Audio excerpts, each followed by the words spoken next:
Yo, what's good, Raider Nation? Welcome to Raid the Tape. Good morning, everybody.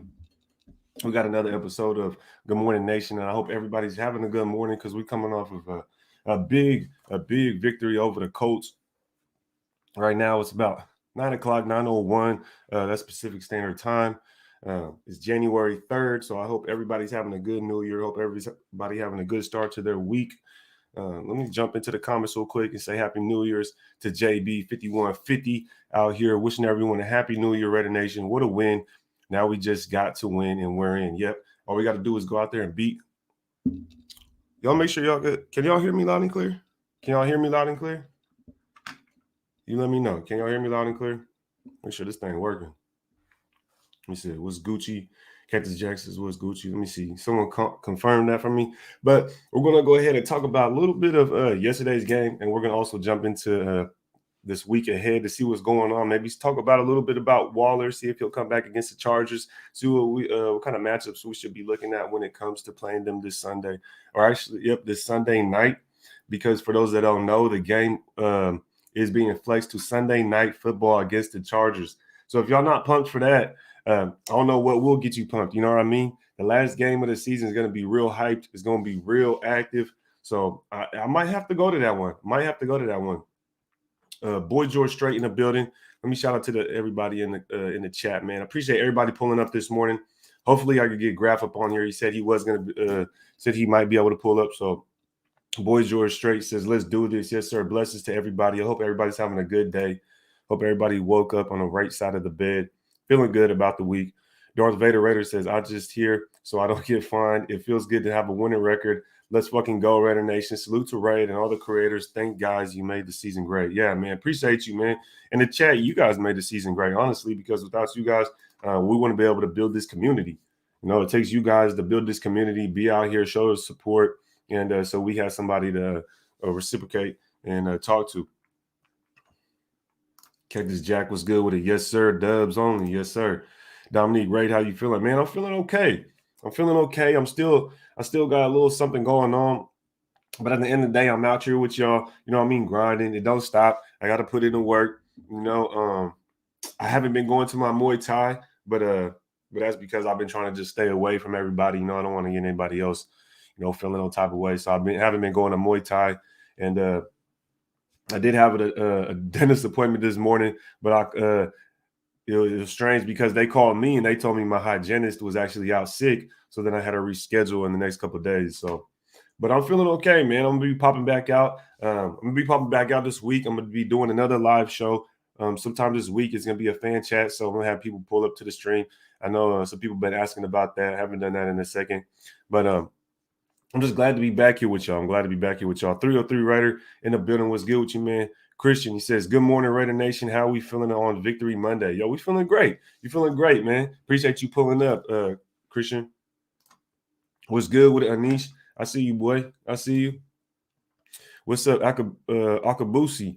Playoff game next week. Yep. And really, this was a playoff game as well. You know what I mean? Scott Noble, morning raid.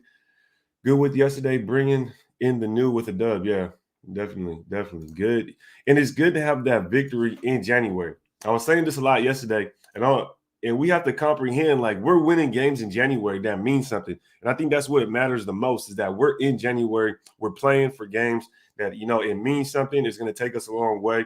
And we're 9-7, y'all. We're 9-7. At this point, we have a winning record. Like, it might not be the way you wanted to get it, but at the end of the day, we still have a winning record. So that right there is solid, especially everything that's happened this year. This team is so resilient. We should be proud of this football team. After everything that's happened. We don't even have a head coach. So when other teams are talking trash about the Raiders, just tell them, like, yo, you got beat by a team that don't even have a head coach. You know what I mean? So you always got to think about that as well. And we're just out here, you know what I mean? Taking people's lives. We're out here killing hope for these other teams. So, you know what I mean? You got to be proud of this football team. Super resilient. This fan base is super resilient. Everybody in the chat, super resilient, always coming back, always showing support, always sticking with the team no matter what. And look, this is where we are now. And we got to keep trucking. So let me get in this chat real quick. Say what's good to everybody. Then we're going to jump right into this game. And we're going to talk a little bit about the offense. We're going to talk a little bit about the offense, but just going to see everybody that pulled up. What's good with it, BL? I see you folks. Ray Love in the building. Little Bosco. Yo, you changed your name? You changed your name, bro? Little Bosco now. Says, what's the deal, Ray? Media showing us no love. You know what? You know, we are the media, brother. You know what I mean? Everybody in the chat. Honcho, CNG, Graf, Mitchell Rans, Wi-Fi Willie, Andy, Dirty. You know what I mean? Everybody spotlight. We are the Raider media. You know what I mean? So that's all the love we gotta get. That's all the love we gotta get because that's real love right there. That media love, that's all fake. You know, they just gonna jump on the bandwagon. But over here, man, everybody out of list. I might have left a couple people out here and there, but you already know. That's the real Raider. That's the real Raider media, man. Raider Dangerfield in the building. He said it's a winning season. Now we got to get this dub into the playoffs. Yeah, man. So let's go ahead and hop into it, though. New member. Raider Down Under. Appreciate it, brother. Appreciate you becoming a new member, man. Can't wait to see you pull up. That's the best way to support the channel. So I appreciate the support, man. If anybody else wants to become a member, just make sure you hit that link that says join. It's also in the description. Appreciate you becoming a member, dog. I hope to see you pull up to our fan chat or our YouTube member only live chats. What's good with you, Alex? EOD in the building. Pono Z, I see you folks. Central Cali Bear in the building. What's good, Ray? Hope you're feeling better. How we feeling about the Raiders this morning? Feeling great. Sinister in the building. Raiders Rick. Colts haven't won in Jacksonville since 2014, so we could clinch before we play, but Pitts and Colts have to lose. It would be great to the rest of our starters. It would be great to rest our starters. I still don't think we would rest, even if we made it. But we got to win. We got to beat the Chargers no matter what. No matter what. Tassi in the building. What's good with you, man? Got your tea, homie? It's brewing right now. So in a couple minutes, I'm finna get up and go grab it, brother. I see you, D-Lo. Rage Raider. Hey, Raid, was Terrence at the game? I don't know if Terrence was at the game. But I haven't seen him, so I'm not sure. He might have been. Good morning, bro. Good morning, Westside Sports Radio. What's good with you, man? Wavy in the building with the first super chat in the morning. Top of the morning, Ray. What Renfrow has done this season, would you consider him or Cooper Kupp? Both have similar skills and stats this season. So I've had this conversation before, and you know what I mean? We can get it cracking like this. This is a good question to start off with. Remember, if you guys want any of your questions answered, no matter what, you could do a super chat. It's also a great way to support the channel. And if you want to become a member, that is the best way to support the channel. You get perks like breaking down film with us in the fan chats, member only. So this question right here, I've kind of answered this and I've kind of gone over it a couple times. And my only thing is when it comes to Cooper Kupp and Hunter Renfrow is that you have to look at their size, right? Cooper Kupp is bigger than me, and I'm bigger than Renfrow. You see what I'm saying? So Renfrow being 5'10", 185 pounds, that's like the size of I want to say average man. I think it's a little bit bigger than average guy, but that right there is kind of small. You know what I mean? 5'10", 185 pounds. Cooper Kupp, I believe, is 6'1", 205 pounds. So Cooper Kupp weighs 10 more pounds and then is probably 3 or 4 inches taller than Hunter Renfrow. You know, and if I were to ask you if Hunter Renfrow was still Hunter Renfrow, but he was 20 pounds heavier and he was 3 or 4 inches taller, would you think Hunter Renfrow would be that much more dangerous? Would you think Hunter Renfrow would be that much more better, right? So I think that's where I kind of differentiate Hunter Renfrow and Cooper Kupp. And then so people don't think I'm just sitting here capping. And I know y'all know. I know y'all keep it 100 with me. So I'm going to keep it 100 with you. And I'm going to show you. Cooper Kupp. We'll go ahead and look up Cooper Kupp and see what he looks like as far as the measurement. So we could just compare him and Hunter Renfrow real quick. Because Renfrow is a solid wide receiver. And I love Hunter Renfrow. Dude's been balling out. But I definitely want to show y'all this comparison because I think it matters. I really do think it matters because size, when it comes to size at the wide receiver spot, it helps with body control, helps with positioning. You know what I mean? You can box the cornerback out. And Hunter Renfrow more has the skills of where he's going to break the guy and then get separation. He's not really going to box the guy out. But if he could do that and he could get that separation, he'd be that much more elite, right? So that's why I just like to bring that up when people try to compare Kupp and Hunter Renfrow. But let me go ahead and add this real quick. I just want to show y'all Cooper Kupp right here. You guys can see he's 6'2", 208 pounds. That's Cooper Kupp, right? And then if you go look at Hunter Renfrow, so we get 6'2", 208 right there. And then if you get Hunter Renfrow, you get 5'10", 185 pounds. You see what I'm saying? So Hunter Renfrow is a great wide receiver, especially for his size. Hunter Renfrow is a great wide receiver, but you just have to take that in consideration. You know what I mean? So love the question, brother. Love the question, and I love the football player Hunter Renfrow. Cooper Kupp is a stud too as well. So it's definitely good company for Hunter Renfrow to be in. So I'm gonna change this real quick. All right.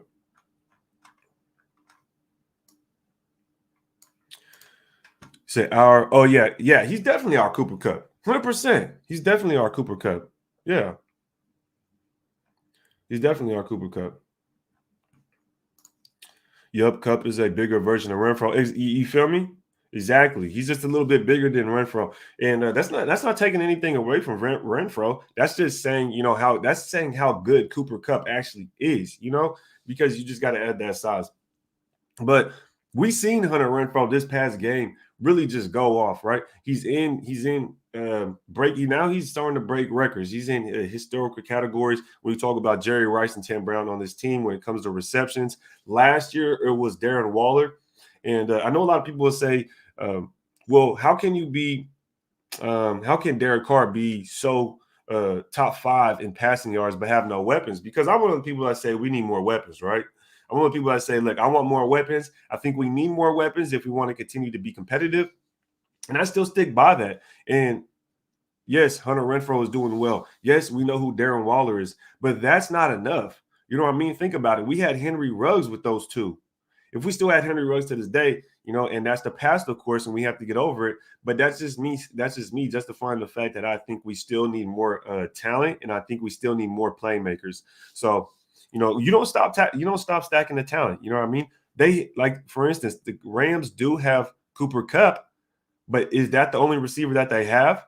You see what I'm saying? It's not the only receiver they have. They continue to stack talent, and that's what we need to do. We have a Hunter Renfrow. Now it's time to go get another wide receiver that can complement Hunter Renfrow. Renfrow's on the inside. He plays slot. You're not going to get Hunter Renfrow playing outside, right? Playing on that number one corner, running the deep post route, stuff like that. You're not going to get Hunter Renfrow doing that. That's why Zay Jones is out there running those out routes, running those comeback routes, getting that yak yardage, So, Zay Jones has definitely stepped up as well. And I think we need to start giving Zay Jones some credit for just stepping up into the role. I'm not saying he's fantastic, not saying he's the best thing since sliced bread, but the fact that Zay Jones is able to step up and go out there and produce, after all this time sitting on the bench, after all this time practicing with Derek Carr, it's finally starting to pay off, and it's starting to show, and it did last week. Now, it's only been one game, and I'm not the type to sit here and get too hyped over one game, but I just got to give credit to where credit is due, right?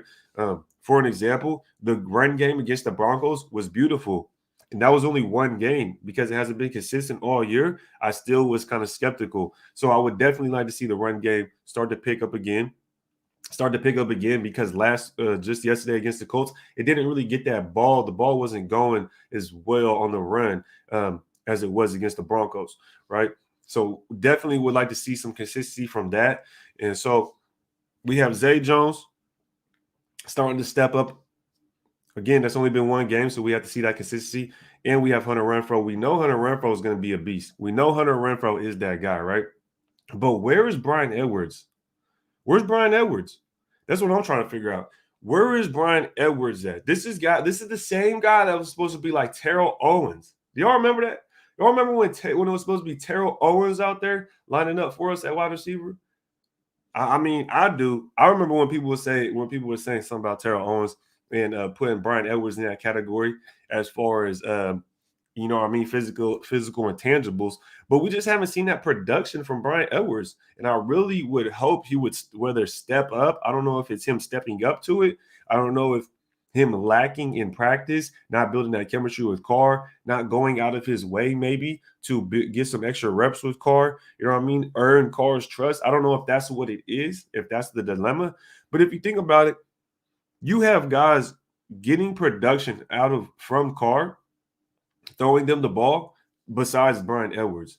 You know, Deshaun Jackson's even come in here and got some production. And I believe he's gotten more production from at the wide receiver spot than Brian Edwards since he's been here, right? He's probably the fourth on our receiving list. You got Hunter Renfrow is our number one.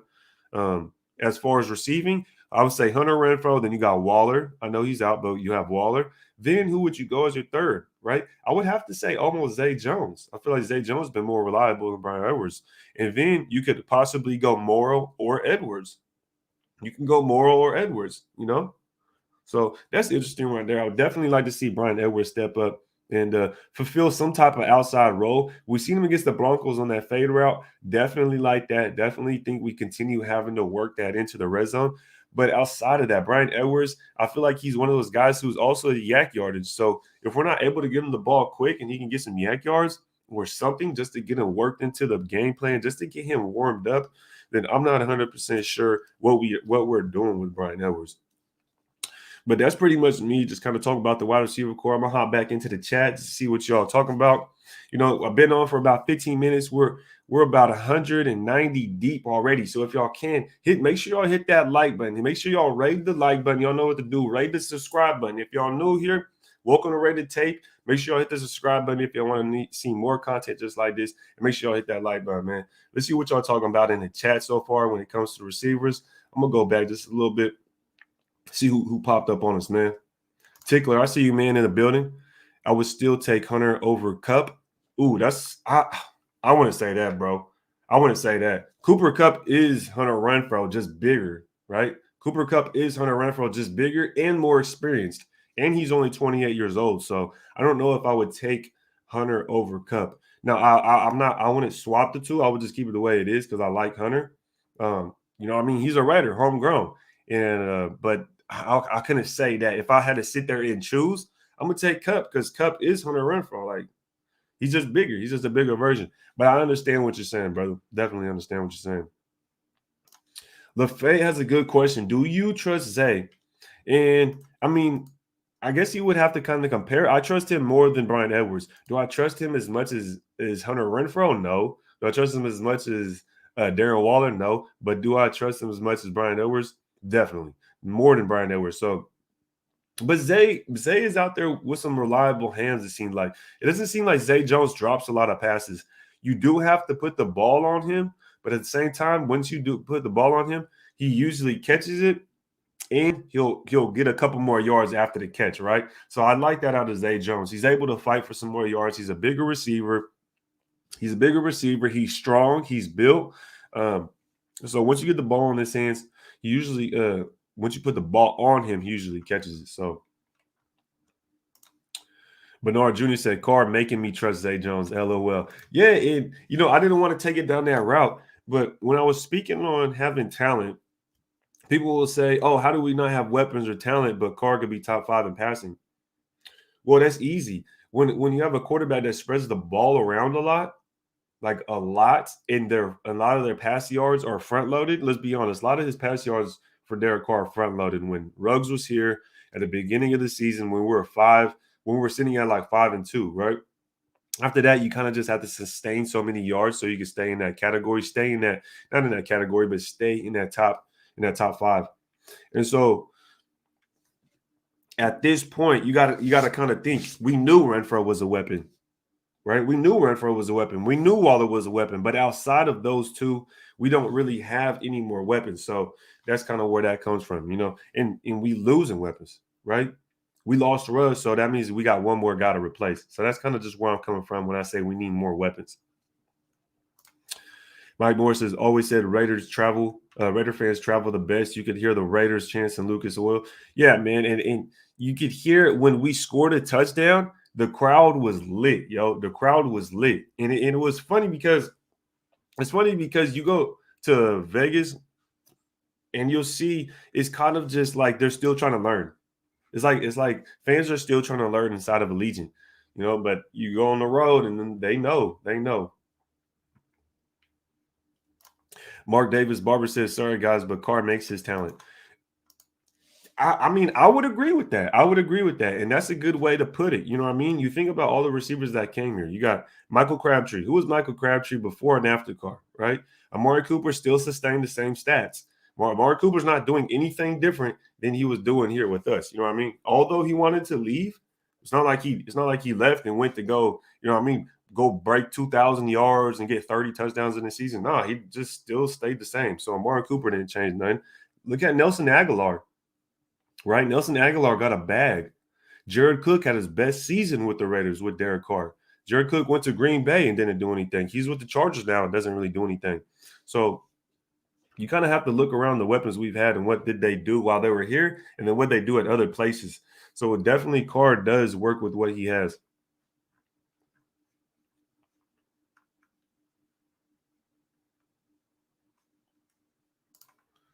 Renfrow taking on double team lately. Yeah, he has been someone bracketing. I have noticed that. Darren Waller is resting for a playoff run. So when people say stuff like, I'm glad you brought up Darren Waller, right? Because we were talking about the wide receivers. And Waller is a receiver, but he is a tight end, right? So let's go ahead and just specifically talk about this tight end spot. When it comes to Darren Waller, I heard people saying something like this, but instead of playoff run, they were saying, "Oh, we're saving Darren Waller for the Colts. We're saving Darren Waller for the Colts. We're saving Darren Waller for the Chiefs. Darren Waller will come back for the Chiefs." You know what I mean? It's a division game. Let him rest.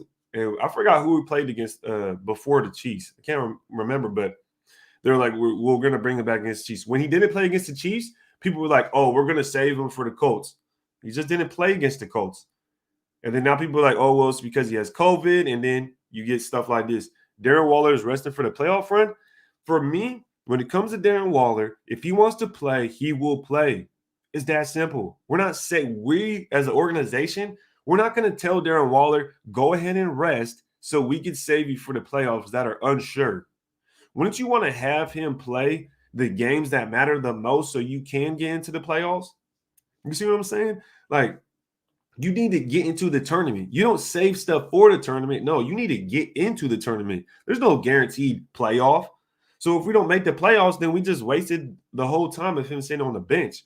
And then just to add to that, the report was 1 to 2 weeks. His injury was supposed to be 1 to 2 weeks. Then it turned into 2 to 4 weeks.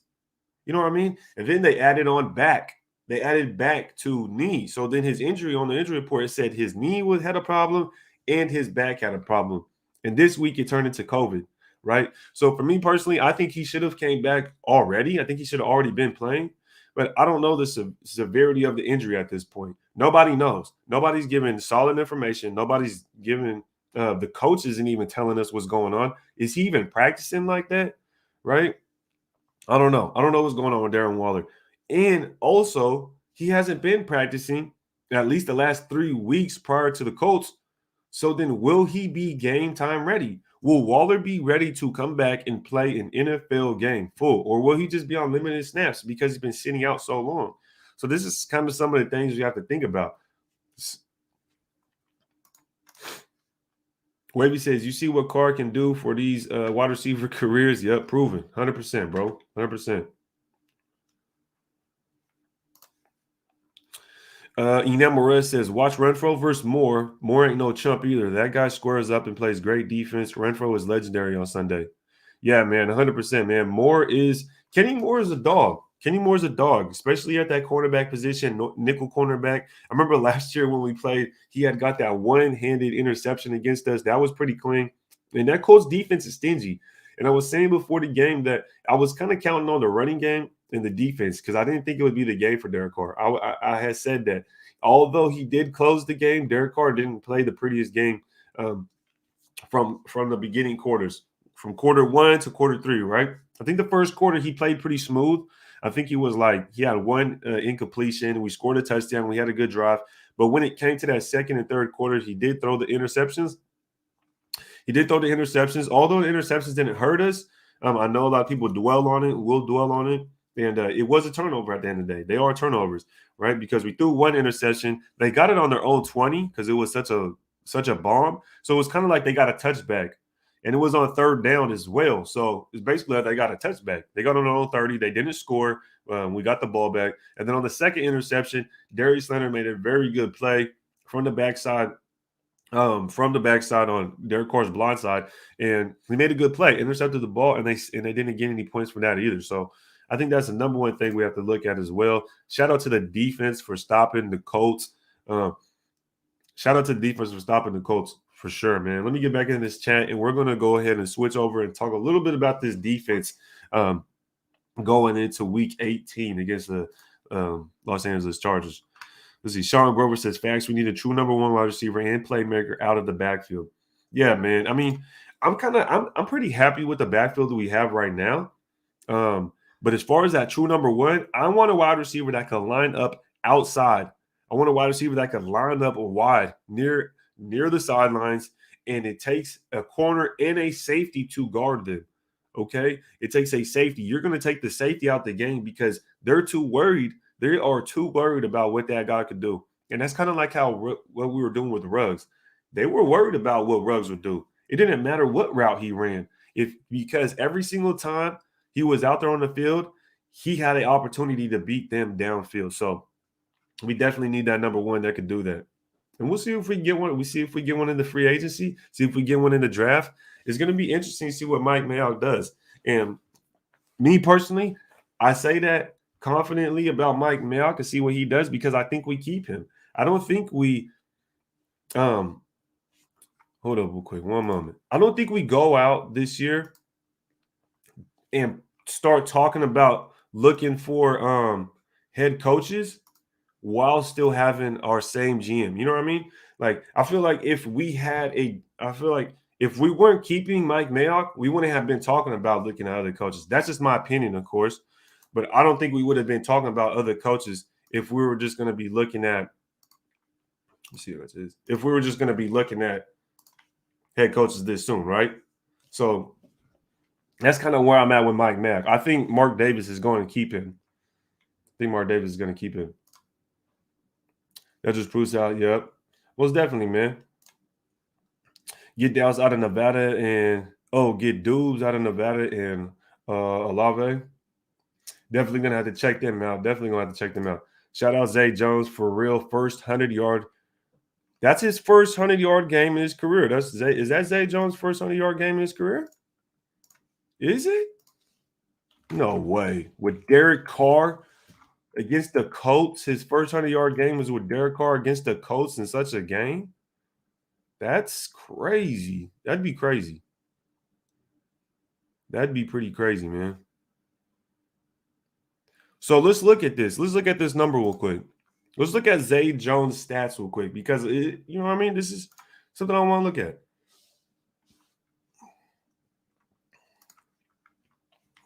I hope y'all can see that. I hope y'all can see this right here. So let's go ahead and look. Whoa. What happened? Okay. See if I can beep. All right, y'all. Let's look at these stats real quick. And you can see they gradually been getting better. Obviously, he has been starting more. Obviously, right? You can see here this first game of the season, he got 46 yards. He didn't get anything second game, 15 yards, one catch for 15 yards in the third game. And you start to go down and see, okay, you're starting to see more consistency here starting week 7. And we all know what happened in between this time, week 7 and week 9. Don't have to dwell on that. And ever since then, obviously, the numbers have been going up. But then you see this whopping 120 right here, right? 120. This man had 10 targets. Season high 10 targets right there. Season high 8 receptions and season high 120 yards for Zay Jones. Those are good numbers right there. But let's go ahead and look at his career numbers. And we'll see. If we go ahead and sort his yards for his career year by year, Buffalo 2018 was his best season. Was his best season with 652 yards. He started 15 games. This year so far, he's at 519 yards with 8 games. So in half the games, Zay Jones has nearly matched his season single high in receiving yards. Think about that.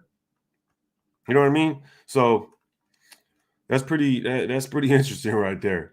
In 8 games, right? You figure Zay Jones this year with 8 games. Oh, this is the games he started, right? 8 games he started. Figured 8 games he started, 519 yards. That's not bad. That's not bad. Double that up, that's a 1,000-yard receiver. 16 games starting, that's a 1,000-yard receiver, right? So the only difference, obviously, which is a huge difference, he has 7 touchdowns in 2018. 7 touchdowns. But outside of that,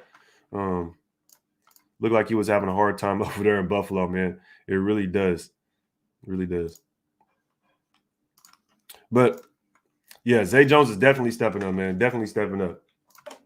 Props to Zay for stepping up for we wanted it to be Edwards. Yeah, man. I don't know what Edwards is going on. It was Zay Jones' first 100-yard game in his 5-year career, so that goes to show he plays a role. He isn't a consistent weapon. Yeah, man, and it just goes to show, look, man, Derek Carr works with what he has. He works with what he has, and it's the proof right there, bro. That is proof. Everybody has their best games. Everybody has their best seasons with Derek Carr.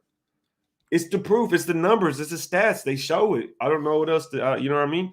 And we just showed it. You know, I'm not going to come up here and say something without any evidence. I'm not going to come up here and say something without showing you. You know what I mean? I go up here and I go up here. Y'all just told me about his 100-yard game, and I appreciate that. And that's how I learn. Then we go, we check out the stats, and we find out what we got going on. You know what I mean? So I appreciate y'all educating everybody, man. The chat be on fire, bro. The chat, that's why the chat be on fire.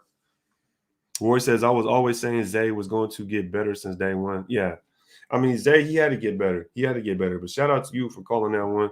You know, one of my first videos, actually, it was my second video. My first video was on Marcus Mariota. My first rated tape video ever was on Marcus Mariota. And then my second was on Zay Jones and his role. And I remember when I dropped that Zay Jones video, there was a lot of backlash, like Zay Jones sucks. I don't know why he's still on this team. That's Derek Carr's butt buddy, blah, blah, blah. And boy, I was like, man, all I did was think about it. I was new to making videos, so I wasn't really sure how everybody was.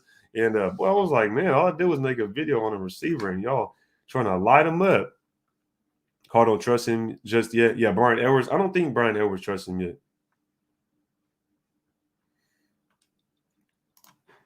Wide receiver screen with Edwards, maybe. Yeah, man. It's like, but when it comes to our screen game, when it comes to our offense, we have to figure out the execution when it comes to the screens. We have to figure out execution when it comes to the screens, especially those wide receiver screens. And like the last screen I remember working like to a T to where someone just took off was Amari Cooper versus Chargers. Do y'all remember when Amari Cooper, we were playing the Chargers, and Amari Cooper caught that screen pass? He made one cut. He was gone upfield, made a second cut, and then he was probably like a 60-yard touchdown run from a screen pass. And that was the last time I remember us executing a screen pass beautifully to a T to where we were able to make it a 40-plus yard gain for a touchdown, you know? So that was definitely interesting. Definitely interested to see if we're able to get Brian Edwards worked into the screen game, because I think we'll be able to. I think we should be able to. But Raider Down Under, shout out to Raider Down Under for the super chat, man. Appreciate it. He says Zay Jones and Hunter Renfrow chemistry with DC is really starting to show. In time for the playoffs, we got mentality. Yeah, 100%, man. And you know what I mean? This is what we have, and we got to go into war with what we have. You know what I mean? It's time to go in there, do what we got to do, and make it happen, especially against this Chargers team. So let's go ahead and switch over to the defensive side of the ball a little bit and talk about them. Shout out JD in the building. I see you, folks. I see you, Singleton. He says Zay is number 4. I would say Zay's number 3. Right now, I would say Zay's number 3. That's including Waller.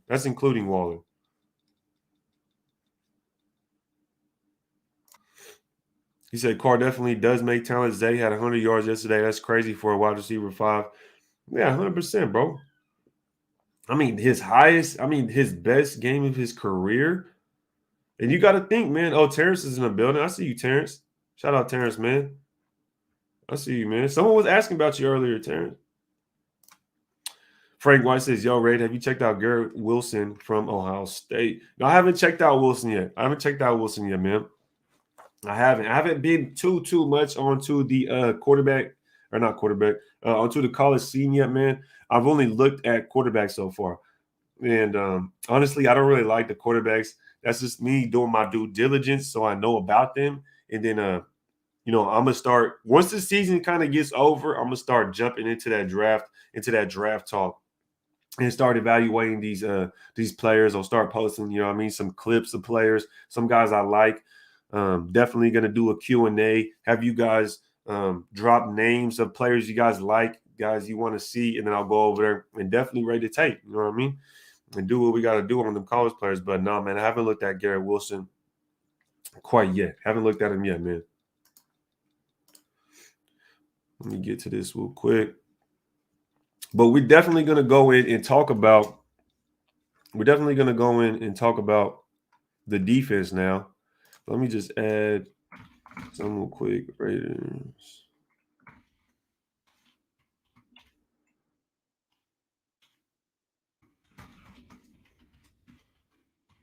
Yeah.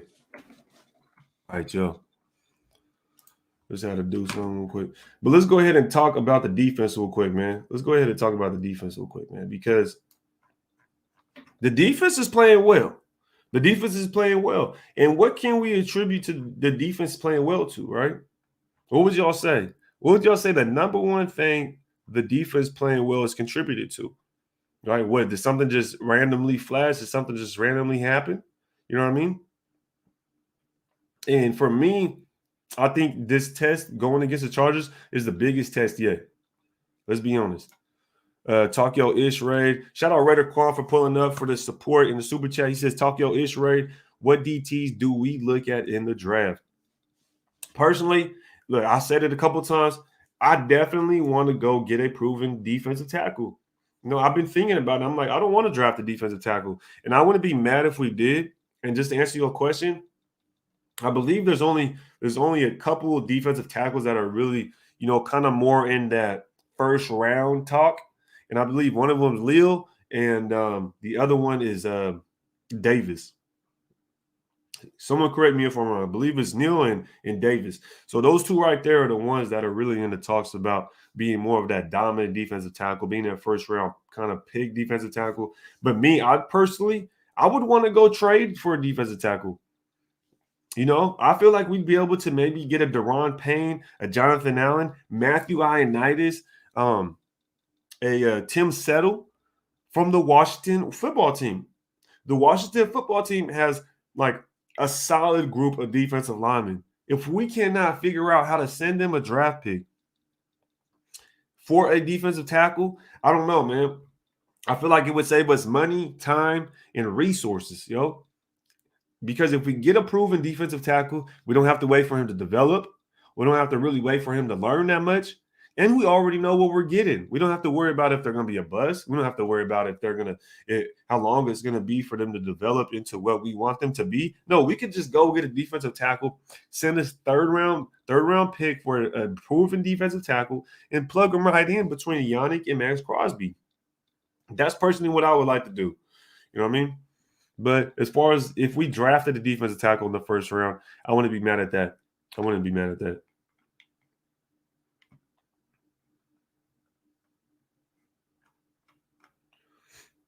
$300 bins. Oh, 300 bones. I thought you said 300 bins. What's the deal with Carr's hair? Man, you super chatted that? What's the deal with Carr's hair? He's growing it out, man. He's growing it out. He's doing his thug thizzle. You know what I mean? He's doing his thing. Let him grow his hair out. He's trying to look like an old school Raider. The big D tackle from Georgia is a monster. Yeah, I think it's Jordan Davis, right? So I think that's a lot of people are talking about. A lot of people want to look at him, a defensive tackle. He definitely is a monster. You know what I mean? You just look at him, he just got that size, but I don't know how his pass rushing skills are. I don't know how his endurance levels are. I did watch some film on him. He definitely is a monster.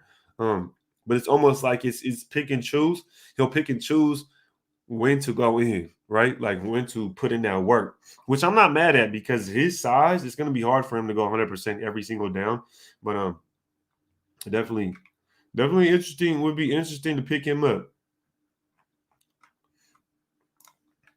Let's see, what is this right here? NYNT 5? I'm not even sure. NYNTY 5. Diablo has taken his place, and tackle and stunts are starting to punish the run. More discipline with quarterback hits. So is this kind of you saying this is why the defense is getting better because of Diablo's out there, or just kind of super chat? Appreciate the super chat, brother, and support. It says Diablo has taken his place, and the tackle and stunts are starting to punish the run. More discipline with the quarterback kids. I definitely like the way we've been able to compete against the run. You think about these last 3 weeks, and we'll go ahead and jump right into it.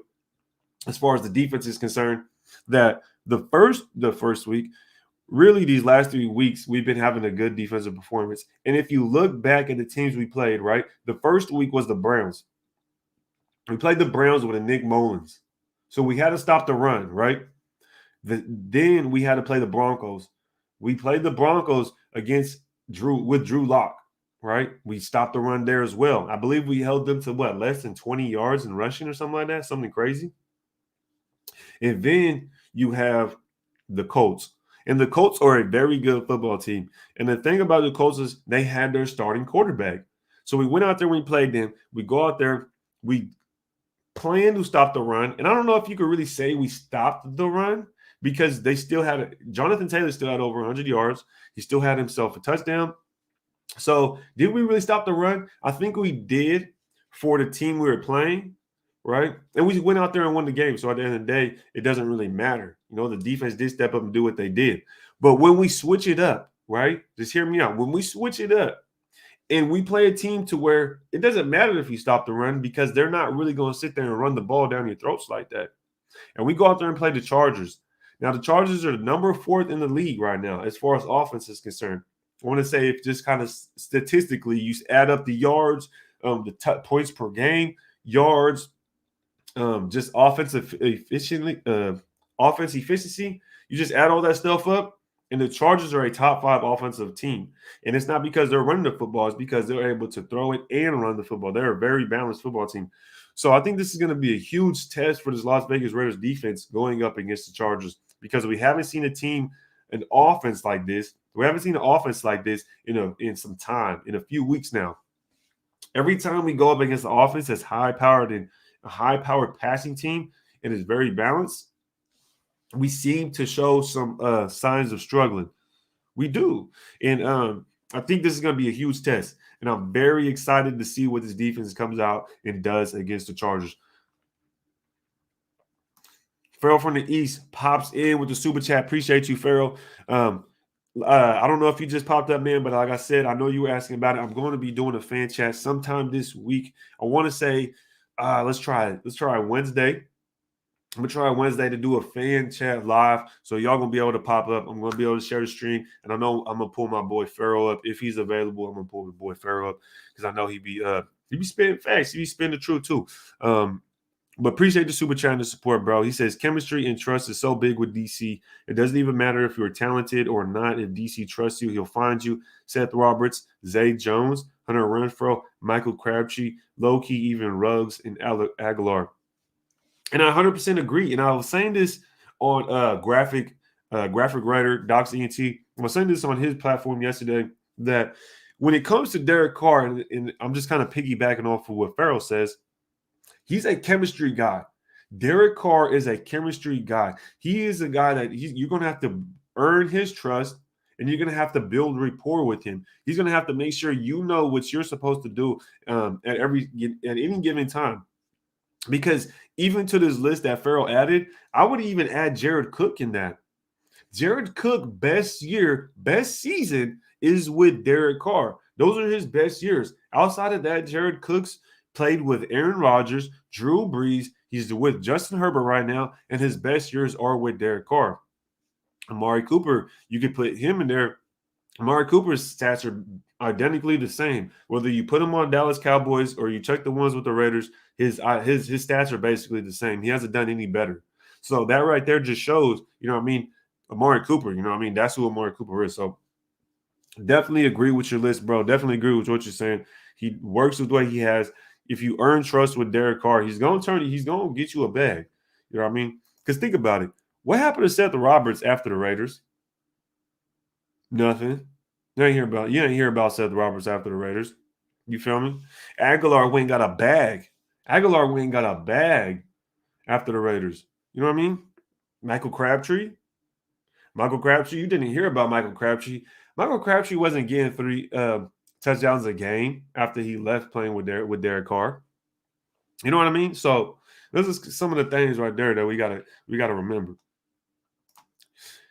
Dominique says they definitely would want more than a third rounder, right? Yeah, man. And that's what I posted on my Instagram. I said a first rounder on my Instagram. I would be willing, and I'll say it right here.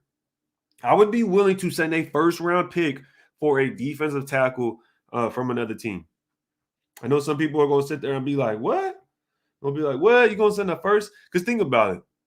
How much worse would it be to just send your first round draft pick for a proven defensive tackle?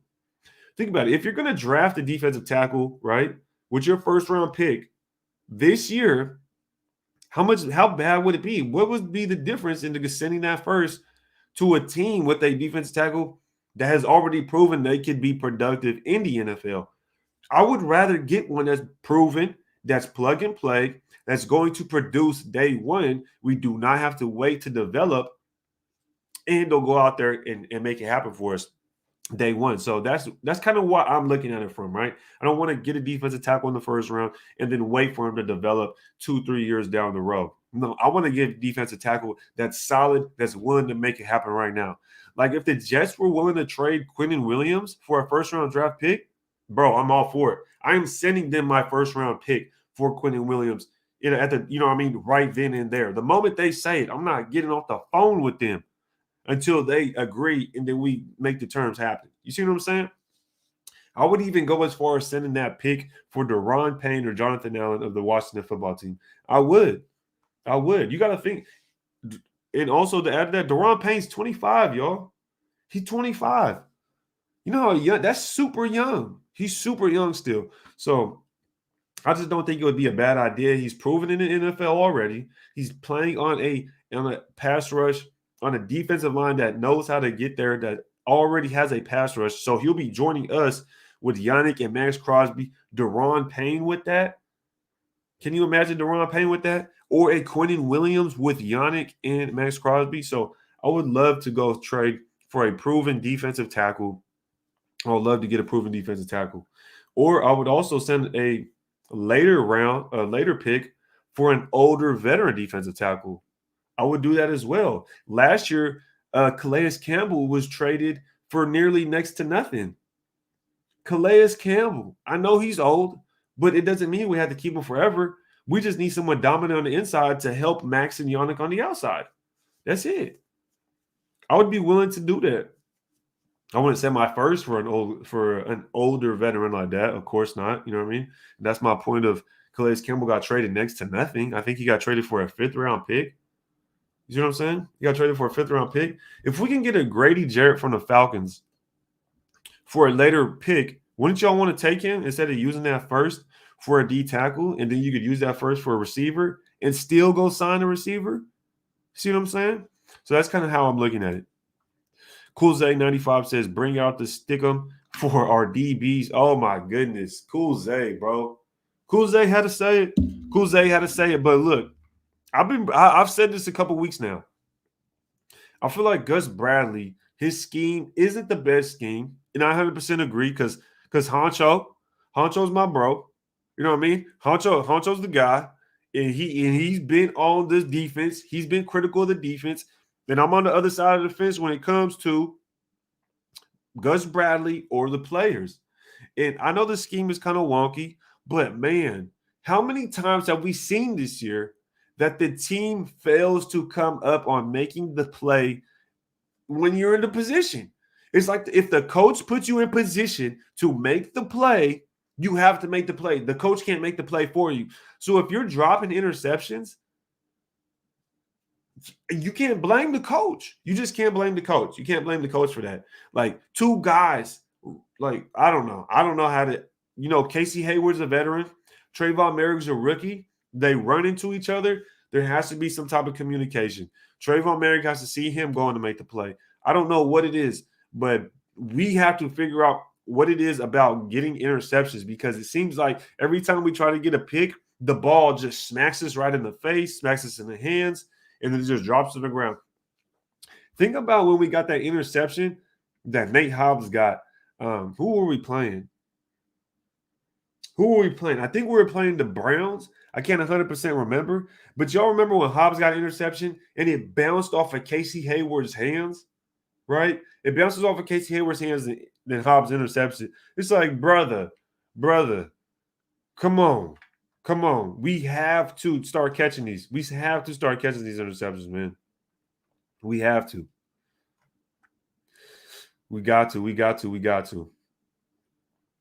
Missed sacked opportunities as well. You know what I mean? And one thing I definitely want to hound on after I get this important message across from the boy Ray Love, make sure y'all rate the like button. We're over 450 people deep, y'all. Over 450 people deep, y'all. If y'all can't hit that like button, make sure y'all hit the subscribe button too if you want to see more content just like this. If you want to become members, y'all, that's the best way to support the channel. I appreciate everybody pulling up, and I hope everybody's having a good morning and a good start to their week. It's Victory Monday. Let's get the show rolling on. Let's get the show rolling on.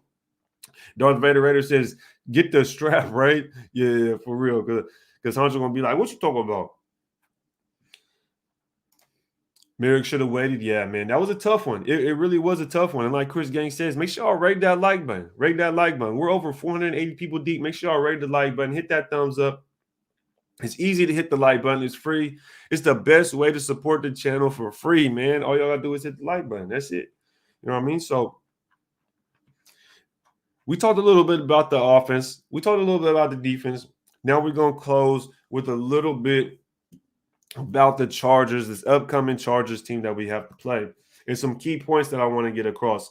Because I was watching the Chargers game last night when they were playing the Broncos, and then I also watched the game that they played the Texans, because we know the Chargers lost to the Texans, right?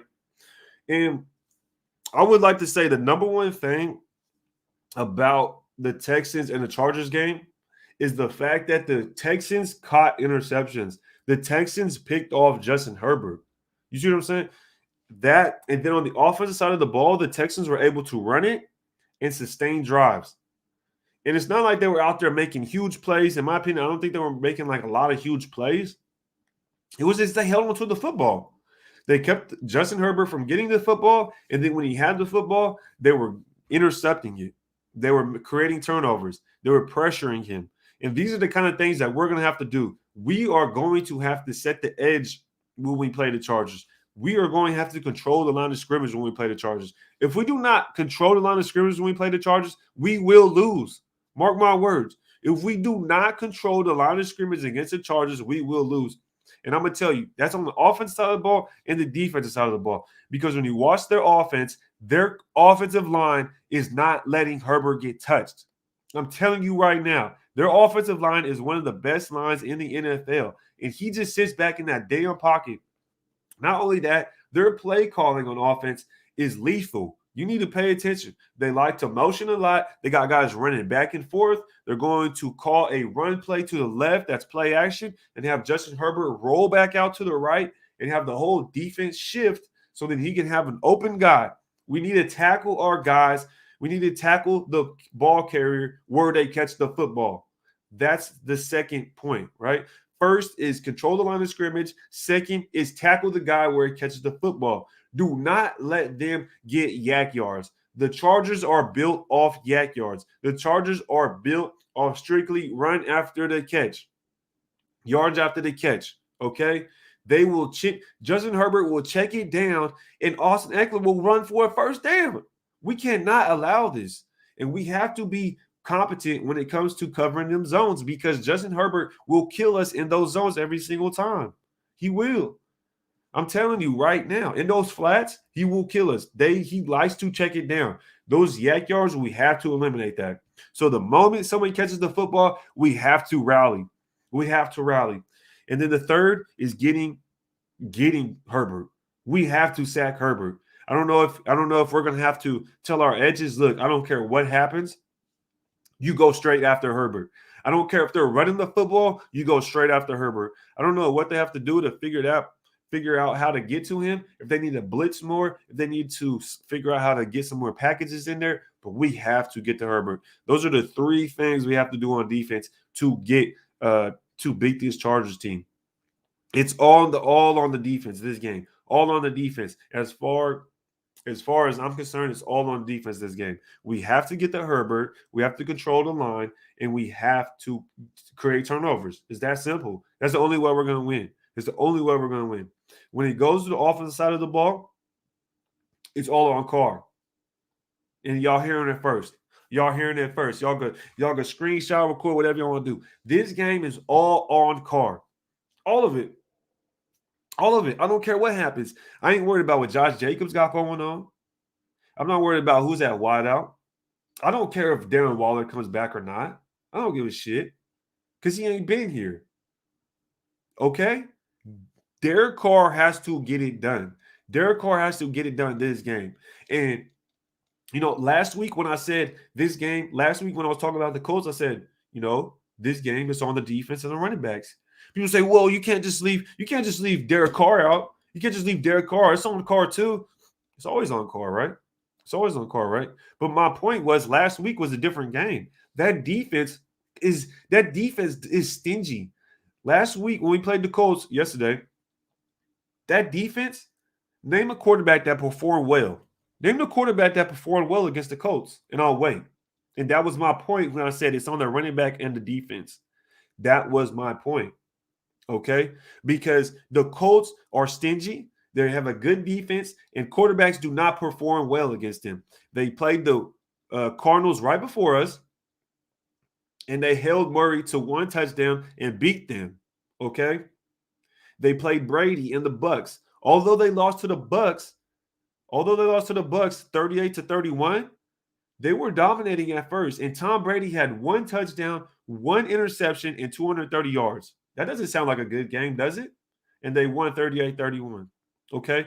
And that's why when I was talking about the Colts, I said, look, it's on the defense and the running game because that's how we'll be able to beat this team. Okay? Now, when it comes to this Chargers team, it's on Carr. Carr's going to have to put points up. He's going to have to light it up out there. He's going to have to. It's that simple. He's going to have to. And we're going to have – and after that, that's the first. On offense, it's all on Carr. He's going to have to light them up. He's going to have to make some good passes, okay? Second, there's going to be control the line of scrimmage. We're going to have to make sure – if this offensive line doesn't take it personal and take out Joey Bosa, then I don't know. I don't know what to tell you. I don't know what to tell you. I just don't. You have to take what he said in the last game. You have to take those comments personal. Brandon Parker, Colton Miller, Alex Leatherwood, John Simpson, Andre James need to take it personal, need to take Bosa out. Okay? Punish him. Punish that defensive line. Put them under. Okay? Show them, look, this ain't the same offensive line that played the Chargers that first week. That's what we need to show. We need to show that this offensive line has developed since the first time we played the Chargers until now. And I think they have. Personally, I think they have developed a lot. And I said in the beginning of the season, I said, look, you can't evaluate this offensive line the first 7 and 8 weeks. You can only evaluate this offensive line from week 7 and 8 and on because of how inexperienced they are. Okay? Because of how inexperienced they are. Because of the lack of starting experience they have. All these guys are first-year starters outside of Miller. Having a rookie and Alex Leatherwood go and change from tackle to guard, right? So I think they need to take this personal. I think it's a different offensive line since the first time we played the Chargers, and they need to attack Bosa and take that defensive line out and control the line of scrimmage. That's second. So first, Derek Carr, you need to go out there and light that shit up. I ain't worried about no run game. You need to light that shit up. The offensive line needs to control. They need to protect Carr, but they need to control the line of scrimmage. On both sides of the ball, we need to control the line of scrimmage because their offensive line does not let Herbert get touched, and their defensive line will get to the quarterback. So we need to make sure we take out their pass rushers, okay? Now, third, when it comes to the offense, play calling. We need to be on their damn number. We need to be on it, Okay, when it comes to play calling, we need to know what we're going to run before we even get to that point.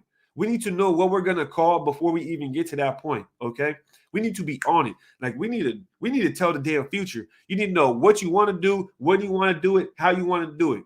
Okay, at all phases of the game, but specifically on offense, because we need to click. We need to be able to run the screens. We need to be able to run the screens. We need to be able to get the sweeps in. We need to be able to get them out routes and ran quickly. If we have to run a dive real fast, go ahead and run that dive. If we have 1 yard to fucking go, get on the fucking ball and go for it really quick before the defense sets up.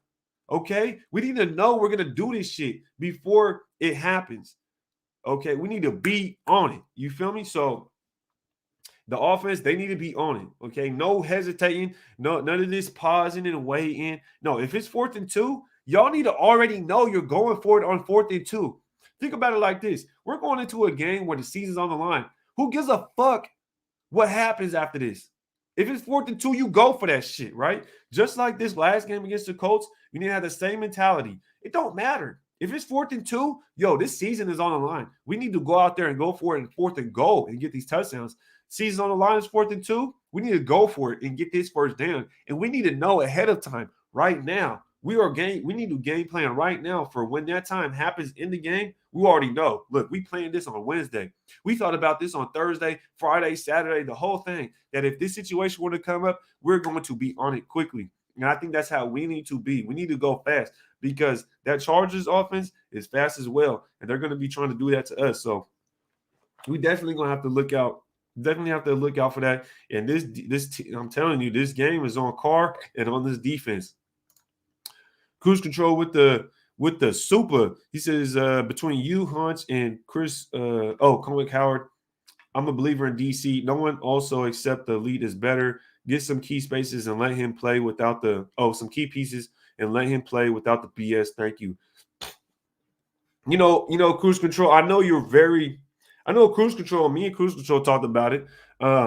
He's critical of Derek Carr. He's very critical of Derek Carr, and I think people are critical of him, rightfully so.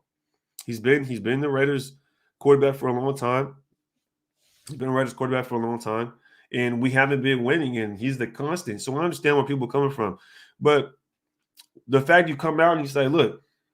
You know what I mean? Unless they're elite, unless they're actually like the elite Aaron Rodgers, Tom Brady type, then you know what I mean? You just got to get this guy some pieces, you know what I mean? And just keep the BS away from the franchise, you know? Keep a consistent coach. We're going on our 6th head coach in 9 years, y'all. And if you guys think about it, let's just take Derek Carr out of the situation. We're going on our 6th head coach in 9 years. 6 head coaches in 9 years, guys. That's crazy. Tyron Johnson target would be nice, deep. Yeah, 100%, man. And this is where I kind of got lost. We ran that reverse or sweep, whatever it was, to Zay Jones. And I was like, man, why don't we just run that with Tyron Johnson, right? I feel like we could have got that one in with Johnson. Damn, Ray, you got 478 people watching you live right now. Good shit. Rate them likes up, y'all. Hey, I appreciate that, man. Yeah, we over 480 deep. If y'all can't hit that like button, hit that like button. Like I said, I'm not feeling 100%, but look, I'm giving y'all 100%. You feel me? So appreciate that, everybody that pulled up. We're about an hour deep now. We're about an hour on here. Got to be on Derwin James, too. He had a pick last game, right? Derwin James is going to do Derwin James things, man. And we definitely got to look out for him. But we've been playing very good defenses, y'all. We've been playing very good defenses. And you cannot take that away from this offense at all. You can't. You figure we have the Colts we played. So the Colts, the Broncos, and the Browns. What are all of their strengths? In my opinion, the Colts' strengths is running the ball and defense. And the Browns running the ball in the defense. The Broncos running the ball on defense. You see what I'm saying? You see that not really formula, but you see those schemes that we've played these last 3 weeks. And that's why I think this week is going to be so different. Our defense is going to have to do some different things, right? Gus Bradley's going to have to scheme up some different things, right? Because this Chargers offense, it's not a strong defense run the football. No, it's light your ass up, Go out there, score a bunch of points, have the defense tired, sideline, motions, sideline to sideline, bootlegs, all sorts of stuff to get the defense off their spot. And that's all the offense does. And that's why I want to get the message across to everybody that look out for those flats. Look out for Justin Herbert checking it down a lot. That's what he does. He checks it down a lot, y'all. It's either a check down or it's a bomb. I'm telling y'all right now. And those check downs are killer because they'll turn into 10-yard little gains. They'll chip away 6-yard gain, 5-yard gain, 10-yard gain. Next thing you know, they're on our side of the ball, and all they do is check it down 2 or 3 times. And that's why I think we need to be on those checkdowns. We need to be stiff on those flats. We definitely need to tackle the ball carrier where they catch the ball. Wherever the person catches the ball, we need to take the ass down right there. No yak yards, no yards after the catch. We need to take the ass out. The Raiders are dysfunctional. I think people, yeah, most definitely, man. And it's funny because I think we, as Raider fans, we kind of forget. Like, okay, say we moved on from our quarterback, whatever case, whatever. It doesn't change the fact that we still have dysfunction. You know what I mean? Like from 2002 to 2016, that's 14 years, y'all. That's 14 years. Do y'all not remember those 14 years? Those 14 years altogether were worse than these last 8 years. Easily. In those 14 years, we never had a season like 20. Shit, we never had a season like any of these. You know what I mean? Maybe that one season with Jason Campbell, but I think it's kind of funny. Central Cali says, Raid, if the Steelers and Colts lose this coming week, Raiders make the playoffs regardless of the outcome against the Raiders on Sunday, so we can technically clinch before then. I hear you, brother, but the way I look at it is, look, you go out there and you win these fucking games. I don't give a shit. I don't give a shit what they do over there. You know what I mean? Could you imagine this? I got to pay my rent. But you know what? If they don't do their job over there, then I don't have to pay my rent. I won't have to worry about it. Fuck that. I'm finna go out there and do what I got to do to make sure I'm taken care of. You see what I'm saying? So we need to go out there and we need to whoop the Chargers' ass, regardless of what the fuck the Steelers and the Colts do. I don't care about no scenarios. We need to go out and win. We already lost to the Chargers. Once. Do y'all want to get swept by the Chargers? Y'all want to get swept by the Chargers? Hell no. Nah. And I know Central Cali saying hell no nah at the screen as well. I know he agree with me. So shout out Central Cali, brother. And he said, you like Merrick blitz? That was nice. Yeah, that was a nice blitz. The timing, he was trying to time it. You could notice he was trying to time it. And then he Wentz caught him jumping a little bit. And then he was able to get back there and get that pressure and force an errant throw. Definitely. Tickler says, I love it when Derek Carr shuts me up. Look, Derek Carr was playing a little bit that at the beginning, people was like, but then, you know what I mean? So, could you imagine having Eckler? He'd be perfect. Yeah, man. Eckler's a little bowling ball, bro. Eckler's a little bowling ball. We need to tackle them where they catch the football, though. Frank White, we got to play aggressive on both sides of the ball. Can't let our foot off the gas. Waller should play. Yeah, we cannot let our foot off the gas. And that's what I mean. We have to be aggressive on both sides of the ball. We have to be aggressive. And by aggressive, I don't mean by, risking a lot of turnovers and shit. But if that's what it takes, that's what it takes. And then the defense, if we throw a pick, the defense better go out there and fucking stop them. And then we better go out there. When they stop them, we better go out there and score some points. You know what I mean? It's complimentary football. Well, as far as Waller should play, I don't know if Waller does or doesn't. But I don't really care if he does play. Honestly, you know what I mean? I don't care if he does play or not. I'll be honest. I've already expressed my opinion on him. So we'll see what happens. Carr moving in the pocket on that last throw to Renfrow was MVP guy. Yeah, he was moving. That boy was moving all right. 29th comeback. 2 turnovers means we barely won. You mean the 2 interceptions? The 2 interceptions mean we barely won? Well, to be honest, bro, did they even score on those interceptions? You know what I mean? Did they score any points on those picks? Because if you think about it, they scored a touchdown at the end of the half, and it was like a cheesy score. They didn't score when we threw the interceptions. They scored when Carlson kicked it out of bounds and they got the ball on the 40 at the end of the half. You know what I mean? And it was kind of to my point earlier that I brought up. You look at the Bucs game, and I'm gonna pull it up. I'm gonna pull it up because it's what I do. Because it's what I do. You know what I mean? I'm gonna pull it up real quick. Let me see. Play by play. Okay, so right here, Carr threw an interception. Yeah, so after both interceptions, they didn't score any points off the interceptions. They didn't score any points off the turnovers. Defense kept the game close. You can say that about their defense. You know what I mean? You can say that about their defense. You know what I mean? And then you can also say Carson Wentz his performance was so bad that it kind of helped as well. He missed a wide open T.Y. Hilton. Look, the defense drops the interception that results in a touchdown. So those right there are two pivotal moments in the game. You see what I'm saying? Those are two pivotal moments in the game. So we can't just sit here and just overshadow that. I've already given the defenses credit. I've already given defenses credit for sure. But to my point, as far as people will bring up the turnovers when it comes to Derek Carr, but that's why I always go back to this. I'll go back to this, and I'll show, and I'll go to this, and I'll show y'all like it's a good defense. You know what I mean? It's a good defense. You see right here.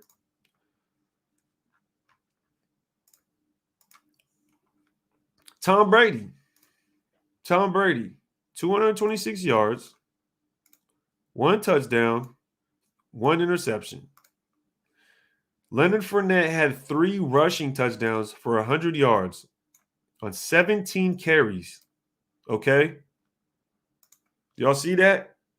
And this is why I had to bring it up. This is why I had to bring this up. And I was talking about it earlier. Look, this Colts defense is good. They play well against quarterbacks. It's just true. They play well against quarterbacks. Tom Brady, look at his numbers. You feel me? I'm not trying to sit here and cap or nothing, but 3 touchdowns by your running back, 3 touchdowns from Fournette. This man had 17 carries for 100 yards. That's a beautiful, beautiful performance from Tampa Bay's running team right there. Okay, so that's all I was saying. That's why me personally, I kept saying, it was on our defense, and it was on our defense and our run game. That's why I was saying that. Just so y'all understand what kind of where I'm coming from. And I'll show the game they played before us, right? The game they played before us, they played the Cardinals. And look at Murray. This man Murray threw 245 and 1 touchdown. They won 22-16, brother. You see what I'm saying? See where I'm coming from? So this is kind of how I gauge, like, okay, what is this team? You know what I mean? You got to look at the last 3 weeks of the team you're about to play and say, what kind of team is this? You know what I mean? What have they been doing? And you look at this Colts. Look, Colts versus the pass, and they beat the Patriots. Mac Jones, 299, 2 touchdowns and 2 picks. Right? This defense is stingy on the Colts. You know what I mean? So that's kind of how I got that. But let's go ahead and jump to the Chargers real quick before we move on. And let's go ahead and recap their last 3 weeks just to see where they're kind of standing when it comes to them and kind of like looking at their opponents, right? Let's go to the game cast. See these top numbers.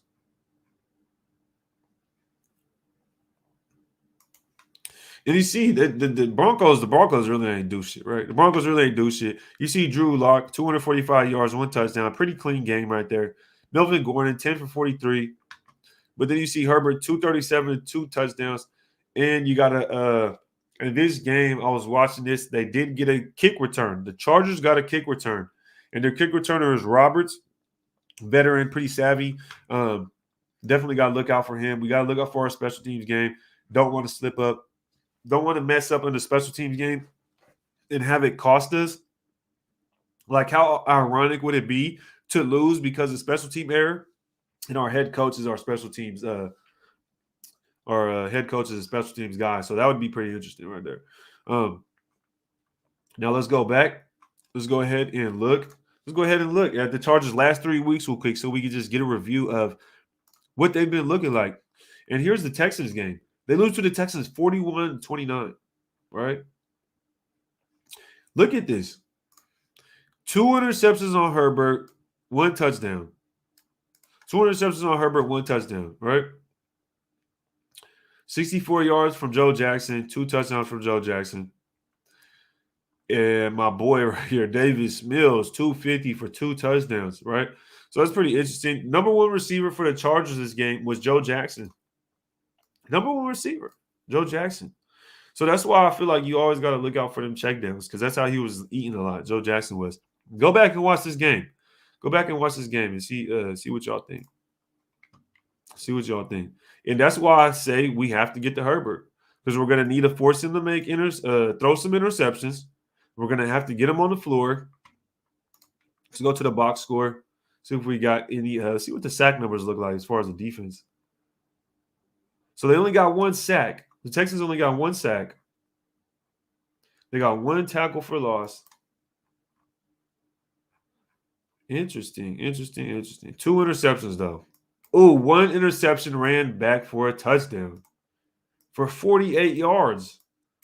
So he threw it. So Herbert threw a pick 6 for 48-yard pick 6. So I'm telling y'all, we're going to have to step up. This defense is going to have to step up.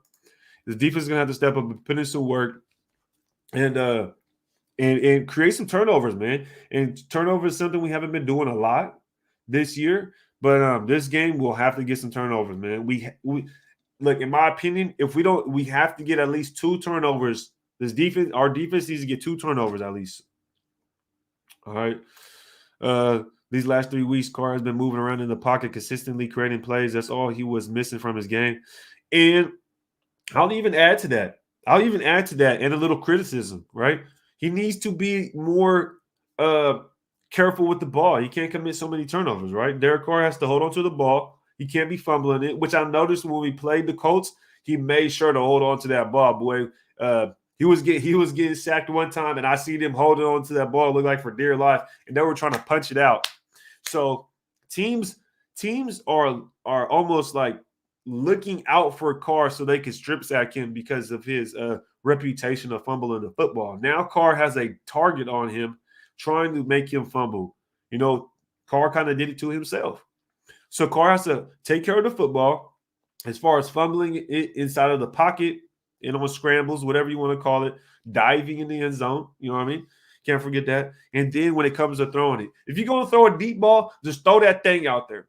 I know you got an arm, Derek Carr. Just throw that thing out there. Lead your receiver. If you throw it too far, Just don't let it be a pick.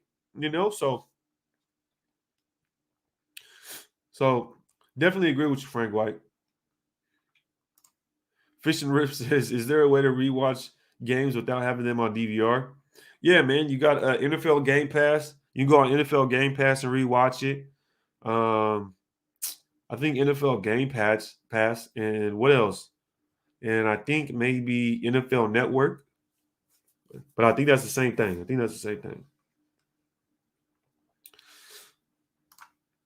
Okay, Justin Jackson. I'm talking. Did I say Joe Jackson? Who is that? Is that Michael Jackson's dad? Michael Jackson's dad, Joe Jackson.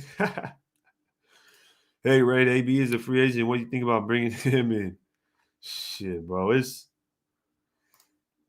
terrible. Underthrown ball to DJX. Yeah, 100%, bro. That was underthrown, man. There's nothing to it. That was underthrown. I haven't even watched the play. I haven't gotten back to watch it. I don't know if there was a guy in Carr's face. I don't know if anything, but I don't think so. I think it was just underthrown ball. Carr put too much air on it. And I think that goes back to chemistry because when he was playing with Ruggs, it was almost like he was trying to not overthrow Ruggs, but at the same time, it was like weird. He was still trying to click with Ruggs. Y'all remember with Ruggs, it was like he was still trying to get that chemistry with the Ruggs, and he was still slinging it to him, but he was still trying to find that sweet spot. And I think with I'm already drawing a blank. What's his name? Deshaun Jackson. And I think with Deshaun Jackson, you know what I mean? With Deshaun Jackson, he's still trying to figure out that chemistry. He's still trying to find, you know what I mean, that sweet spot. You know, the speed with those two aren't the same. You know, he's throwing the guys with all sorts of different speed. You kind of have to have a rhythm, chemistry, and the repetitions. And I said it earlier, you know, whether it's a knock or not on Derek Carr is a chemistry guy. He's a guy that you're going to earn his trust, right? And that's why kind of to prove my theory on this is why Zay Jones can kind of get worked in and get this production because he's been working with Derek Carr for years. You know what I'm saying? He's been working with Derek Carr for years. Hunter Renfrow has been working with Derek Carr for years. You know, these guys are all close. So this is how they're able to get that production worked in. So I definitely think if he were to have a lot more chemistry with Deshaun Jackson, there would be a lot more stuff worked in, especially when it comes to improvised plays. And I'm not talking about plays to where Derek Carr scrambles or breaks outside of the pocket. I'm talking about where Deshaun Jackson is maybe supposed to run a post route, but because the defense is running a zone, he'll maybe not even run the post route, that he'll just run and do a little hitch and sit inside of a zone, and Derek Carr will know, right? That's more of Deshaun Jackson being a veteran and Derek Carr being a veteran. So, you know what I mean? We kind of been scrambling on now on some different topics. But I appreciate everybody that pulled up. I've been on for an hour 20 now. We're still over 440 people deep. If y'all can, make sure y'all hit that like button. I appreciate everybody that's pulled up. I'm going to call this one wraps. I appreciate everybody that pulled up, man. D-Lo, Kevin Lurker, Johnny B, Watch Raider, Tickler, Papa, Central Cali, everybody, Farrell, Lafayette, Cash Lord, Ray Love, Teen Raider, John V. I see all y'all. Tommy Boy, Jeff Henders, Anish in the building. Everybody that pulled up. Miss Pyro, Mr. and Mrs. Pyro pulled up. I see y'all. Fishing Riffs, man. Appreciate everybody. Willie Wayne, Frank White, Chris Gang. Appreciate everybody. Cruise Control that pulled up. Man, I love all y'all. I love y'all nation, man. Y'all support so much. I'm glad to be feeling better again so I could do lives, yo. I'm glad to be feeling better again so I could pop back out on y'all so we could be in touch. You know what I mean? Big game this week. Everybody have a safe, wonderful week. Welcome to the New Year's. It's Victory Monday, y'all. Until next time.